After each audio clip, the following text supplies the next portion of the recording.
2024년 장이 시작됩니다. 장의 분위기는 연도만 바뀌었을 뿐 달라진 것은 없습니다. 나스닥은 추세를 이탈하지 않고 움직이고 있으며 우리나라 장도 괜찮은 모습을 이어나가고 있습니다. 시장은 여전히 금리 인하에 대한 기대감을 갖고 있다는 점, 그러나 연준은 아직 무언가를 확정한 것은 없다는 점, 1월 역시 이러한 시장의 기대감과 연준의 확정한 것이 없다라는 언급은 지속 이어질 것으로 보입니다. 오늘 개장은 10시에 시작됩니다. 평소보다 1시간 늦게 열린다는 점 기억해 주셔야 합니다. 1월 세계 최대 정보기술 박람회인 CES가 열립니다. 테마가 크게 생성된다든지 이러한 부분은 아직 보이지 않지만 CES에서 나오는 여러 기술들은 추후 그 기술이 나오면서 테마가 형성되기도 합니다.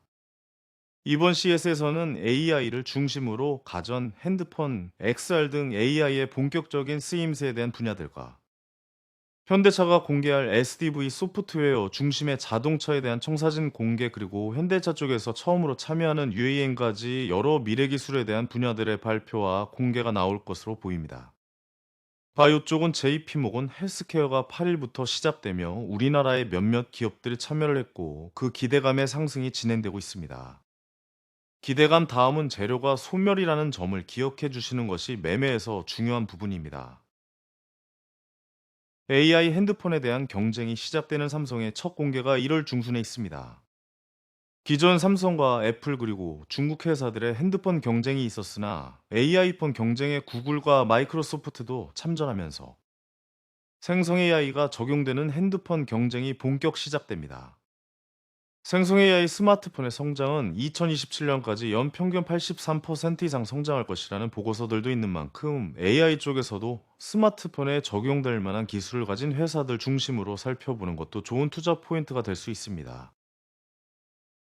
온리바이스 AI, CXL 같은 반도체도 중요하지만 번역, 영상, 데이터 이러한 기술들이 중점적으로 포함이 될 가능성이 높습니다.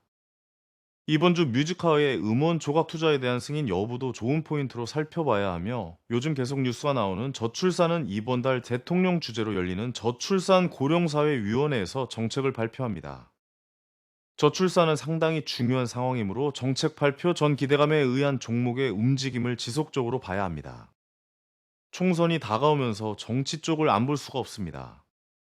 한동훈 비대위원장은 대선 지지율 갤럽 조사에서 이재명 대표를 넘어서는 결과를 보였습니다. 처음 넘는 부분이라 한동훈 비대위원장의 등판으로 인한 여당 쪽의 상승세를 지속적으로 이슈 추적해야 합니다. 또한 주말 사이 이낙연 전 총리와 이재명 대표의 만남이 있었으나 최종적으로 합의 불발이 되면서 이낙연 신당에 대한 추진력이 가속화되고 있습니다. 이준석 전 대표가 탈당을 하고 신당을 진행하고 있으므로 이낙연 전 총리와 이준석 전 대표가 만나는 이야기까지 이어지고 있으므로 이 두 인물에 대한 이슈 추적도 중요합니다. 그리고 태영건설이 워크아웃 신청을 지난주에 했죠.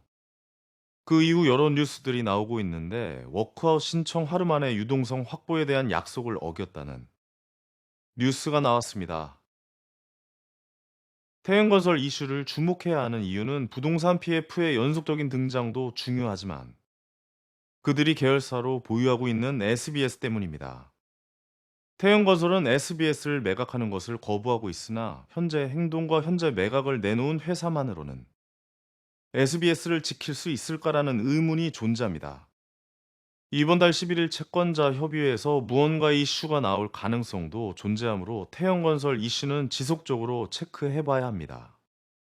주도 섹터와 테마 트렌드의 변화가 빨라질 수 있는 1월이 될 가능성이 있다고 생각됩니다. 빠르게 변화하는 장세 속에서 꾸준한 시장 체크와 관리는 필수적입니다. 감사합니다.